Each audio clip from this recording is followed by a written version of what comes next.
Getting to 30 by Renzulli Learning. Remember when you were going to school? What kind of technology was being used there? Film strips, VHS, laser discs as big as your head? Probably nothing that really sticks out as cutting-edge technology anymore. Well, think about your students and what kinds of technology they'll be using when they're all grown up. It's hard to imagine how obsolete even today's most advanced technologies might seem just 10 or 20 years from now.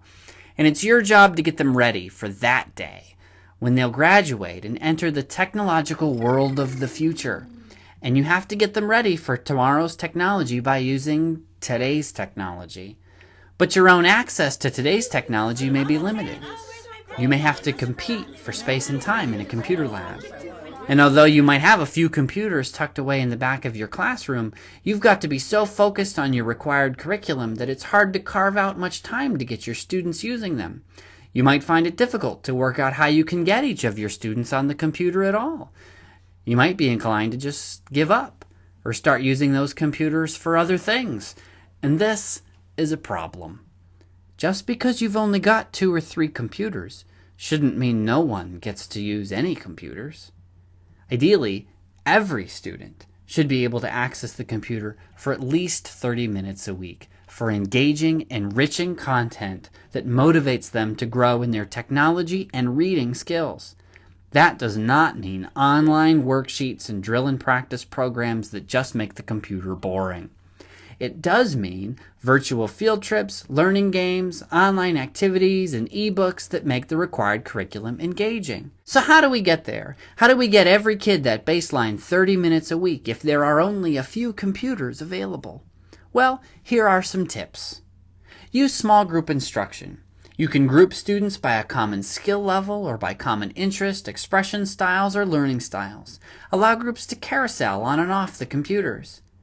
Set and reinforce clear expectations for the whole class on how students should behave when on the computers before they begin. Be sure students understand what tasks they should be completing while on the computers and what they need to do immediately after their turn is up. When beginning a new unit, designate a research team of students to get on the computer and research some aspect of the upcoming unit. Multiple teams can get smart on other aspects of the unit and then report out on their findings. Put students in pairs. Ideally, every student has their own computer time, but in a pinch, a pair can get a lot done. You can pair students by common skills and interests, or mix it up. Set up a schedule so that no computer is ever empty except lunch and recess, and even then, be flexible to allow students extra time if they choose. But no drinks by the computer. Find your expert squad. Identify those students who are tech savvy and designate them as your expert helpers while you focus on the rest of the class. Be sure they know the difference between helping and doing it themselves. Devise a silent help system for students to call the teacher that is subtle and not intrusive. You can sit a stuffed animal on top of the computer or use a sign or any other silent means of communication. Talk to your colleagues at your next staff meeting about what they do to manage the classroom and how they use computers to enrich the curriculum. Be creative. There's no end to the online resources available to your students, so there's no end to the possible ways you can use technology to engage students and bring the curriculum to life. With careful planning and a little creativity, getting each of your students to 30 minutes a week of online enrichment is an achievable goal, and the best way to get them prepared for the world of tomorrow.